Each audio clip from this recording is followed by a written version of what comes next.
You know, throwing a party at your private golf club where the theme is rich white people, hours before millions of Americans are set to lose their food assistance, might be the Trumpiest Trump move of all time. It felt like the last big bash before the Epstein files come out. The great Fatsby weighed in on the SNAP funding fiasco on his Twitter platform, Truth Social. He wrote, "I do not want Americans to go hungry just because the radical Democrats refuse to do the right thing and reopen the government." That's true. He doesn't want them to go hungry. He just wants them to lose their health insurance. Colbert and Jimmy Kimmel have turned it into a live sport, and the stat line is brutal. He lobs a whopper, they roll the tape, he insists he never said it. They cut to the supercut where he said it 6 different ways with the same tie. He tries a new spin, they hand the audience a cleaner one. It is not complicated, it is just relentless. Guys, subscribe if you support Jimmy Kimmel and let us know one thing that you want to say about Jimmy. Both shows long enough to know their styles by heart. Colbert is a patient prosecutor. He loves a receipt. He loves a timeline even more. He will take a single claim, like the president insisting he never praised a dictator, and lay out the progression like a kindergarten handwriting sheet. Here is the first time. Here is the next time. Here is the rally where he upgraded the praise to well wishes from the biggest Dodger of them all, Donald Trump, who wrote, "Congratulations to the Dodgers, a game won by incredible champions. A lesser group of men would never have been able to win that game, or Game 6 for that matter. So many stars made it all happen. Also, congratulations to ownership. What a great job they have done. See you all at the White House," or what's left of the White House. Why does "see you all at the White House" sound like a threat now? Maybe Tacky Robinson will give the Dodgers a tour of his new bathroom. You know, Trump spent the weekend posting photos of his awesome new toilet renovation at the White House. By the time he is done, the studio is laughing at the absurdity, not the gravity, because the lie collapses under its own weight. Colbert calls it out with a classroom calm that would make a hall monitor proud. He stares down the lens and says the magic word, replay. Kimmel is a street ref with a whistle and very little patience. He likes the plain label. He will say it is a lie because it is a lie, and then he will hang a joke on it that you can repeat at work without pulling out a chart. CNN, Trump's approval rating is at its lowest point since he retook office. It's at 37%, which happens to also be the same percentage of neck he leaves unspray tanned. His disapproval rating is 63%. And what do you do when you have a terrible approval rating? You throw the most ill-timed, tone-deaf Halloween party imaginable. Hours before millions of low-income Americans are set to lose their SNAP benefits, Trump flew to Mar-a-Lago for a big Halloween bash with a Great Gatsby theme, which is a theme you would select only if you've never read The Great Gatsby. He is deadly with visual aids. If the president holds up a hurricane map scribbled with a marker to prove he was right all along, Kimmel prints that photo on a mug, a t-shirt, a full screen, and a pillow. Now, the lie is not an argument. It is a souvenir. Every time the president claims a crowd was the biggest in history, Kimmel will do the side-by-side with an aerial shot that looks like a before and after for hair plugs. No yelling, just pictures. The laugh does the rest. Guests at the soiree were welcomed by a half woman, half bird. Inside was a 1920s style nightclub scene. Everyone was all dressed up. They had singers, they had dancers, they had people dressed up like flappers. Outside, they had a scantily clad woman in a martini glass, which is probably the safest place a woman could be at Mar-a-Lago. And then you have F. Sharp Fitzgerald lapping it all up with his sidekick, little Marco Rubio. Look at Marco Rubio. The fun part is when they tag team the same claim from different angles. The president says crime is at record levels because he needs the fear to sell. Colbert rolls the FBI chart that is not perfect but is also not the apocalypse, and he gives you the boring line in a way that is not boring at all. Numbers exist. They are not your feelings. Kimmel follows the next night with the human version. If crime is so high, why is your own team bragging about record tourism in the same cities you... To know. And today we learned that the Trump administration is only going to fund about half the monthly food benefits families on SNAP get. He wanted to cut all their benefits, but a judge ruled that they have to pay at least half, and so they're doing that. We're on day 34 of the government shutdown now. Trump won't even meet to figure out how to get things back on track. I'm always going to meet. All they have to do is open up the country. Let them open up the country, and we'll meet. We'll meet very quickly. But they have to open up the country. It's their fault. Everything is their fault. That's right. The buck stops over there. Pick a lane, sir. He smiles, and you can feel the contradiction snap in half like a breadstick. Colbert's favorite trick is the lie to honesty flip. The president will deny saying a thing that is already a chyron tattooed on America's brain.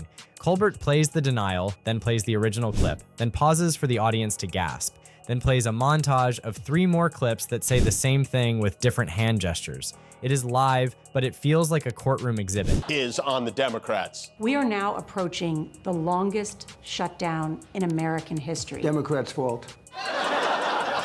He blurted that out like he's playing Name That Tune or something.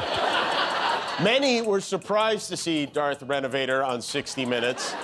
You know, 1 year after suing 60 Minutes for editing an interview, Trump sits down with 60 Minutes for an edited interview. Norah O'Donnell pressed the president on a number of issues, but his message was clear. Me, good. Biden, bad. They've seen their grocery prices go up, inflation. No, you're wrong. They went up under Biden.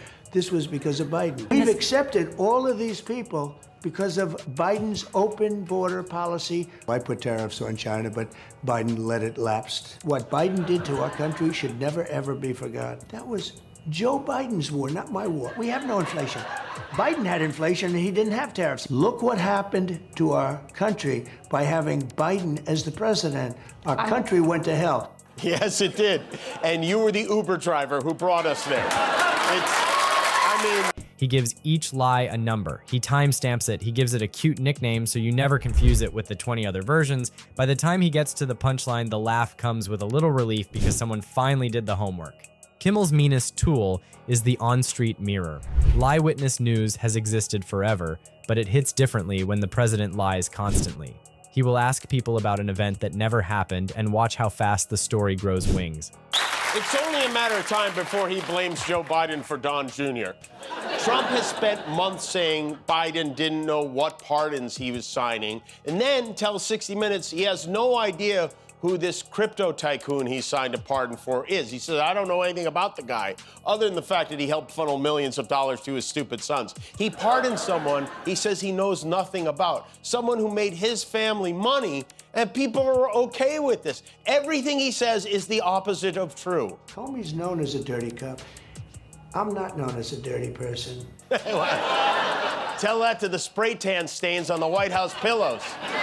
Trump rehashed all his greatest grievances, including the FBI raid on the classified documents he stole and left stacked up in the Mar-a-Lago bathroom.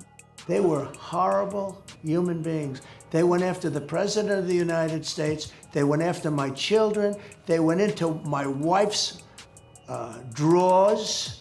He went into his wife's drawers, okay? Which is something she hasn't allowed him to do since 2006. Then he cuts back to the desk and says the part you do not want to hear. This is how easy it is to make nonsense sound normal. If you can find a stranger who will nod along for a microphone and a moment on TV, you can find a follower who will nod along for a lifetime. It is ugly. It is also true. So there was a night I still think about where Colbert took a grab bag of contradictions and turned it into a mini. Aw, come on. He would read the claim the president made that afternoon, hit the button, and let the archive answer for him. The buzzer did half the work. By the end, the audience was laughing at the pattern more than the sentence. The pattern is the point. If every day begins with a lie, you stop counting. Colbert makes you count. That is the service. Kimmel's favorite lately is vanity versus reality. Can you set the record straight? You're not going to try and run for a third term? Well, I don't even think about it. I will tell you, a lot of people want me to run. One thing I can tell you, the 2020 election was rigged. And a lot of people say, when it's rigged, you're allowed to do it again. No one's saying that, just you. The only one saying that is the Green Goblin mask that talks to you while you sleep. No one else. He thinks that if election makes you cry, you get a do-over. It's not how it works. CBS, by the way, is under new management, and it would seem that they're doing, it kind of seems to me like they're trying to appease the president now. Tick-tock, tick-tock, tick-tock, tick-tock, tick-tock, tick-tock, tick-tock, tick-tock, tick-tock, tick-tock, bing, bing, bong, bong, bing, bing, bing. Now only $49.99 at TrumpWatch.com. And of course, no Trump interview would be complete without him challenging a woman's intelligence. Jasmine Crockett she's a low IQ person. They say she might run for president. Jasmine Crockett, this is a very low IQ person. He keeps saying that she's a low IQ person, and there's only one way to find out. I have very generously, for a whole week now, offered to host, produce, and/or promote a live televised IQ contest between our stable genius president and Jasmine Crockett, who he thinks so little of. I don't know why we've even given it a name. The president tells you he is negotiating peace in the morning, then spends the night raging about a time cover where the shadows do not flatter. Kimmel does not waste a paragraph. He rolls the post about the cover, pauses, then asks the only question that matters: do we have HR at the White House? The crowd laughs, not because it is savage, but because it is sane. You are the most powerful person in the country. Stop lying about art direction and do your job. Colbert also likes to weaponize the president's own phrases. I'm very serious about this. We even have a trophy. We have now the biggest trophy in the history of mankind. Look at the size of that thing. Can you imagine that beauty on the White House lawn? A physical testament to Donald Trump's intelligence. Come and get it, Mr. President. You know you want it. You could fill it with bubbles and bathe in it. You can't do that with a Nobel Prize. I'm starting to think he might be scared. When he claims he just asks questions, Colbert runs the greatest hits of questions that smuggle in an accusation like a stowaway. Did he maybe mean we should drink bleach? Did he maybe imply mail ballots are rigged? Did he maybe hint that basic science is a hoax? Colbert shows how the maybe is not a question at all. It is a delivery system. He strips the maybe out, and the sentence is suddenly, it looks silly that way. It is supposed to. Kimmel knows that some lies are memes waiting to happen. He gives them a push. The president says wind turbines cause cancer. Kimmel runs a fake ad for wind-blocking hats shaped like the hair of a very famous man. The president says he aced a memory test. Kimmel builds a children's game where the answers are the same 5 words over and over. He invites the audience to shout them. They do. Now, every time the president boasts about that test, 1,000 strangers hear person, woman, man, camera, TV in their heads and start laughing before he finishes the sentence. Meanwhile, Vice President Maybelline was making the rounds, attempting to defend his boss and the chairman of the FCC with a new fairy tale even a 5-year-old wouldn't believe. Celebrities are rallying to his cause, saying this is a First Amendment assault being carried out by the FCC, Brendan Carr, and by the President of the United States himself. And to that, you say?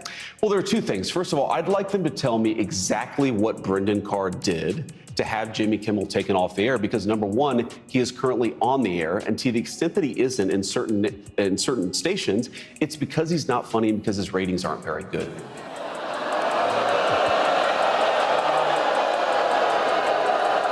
I have some good news for you, J-Dog. We're back on all the stations. The lie never gets to finish the sentence. There are serious nights too. Colbert will take a deep breath, ask the band to sit tight, and walk through a day of disinformation like you would walk through a kitchen fire with a wet towel. He explains what was said, who amplified it, how it was debunked, and why it will still travel faster than the correction. He gives viewers something they did not know they missed, a sense that an adult is in the room doing the tedious part. That is rare on television. It is rarer in politics. He does it with jokes pinned in like thumbtacks so the map does not look like homework. That's some kind of like endless loop of corruption, like a Mobius grift. It's I think they call it the circle of jerk. Come on. Now, is that what they call it?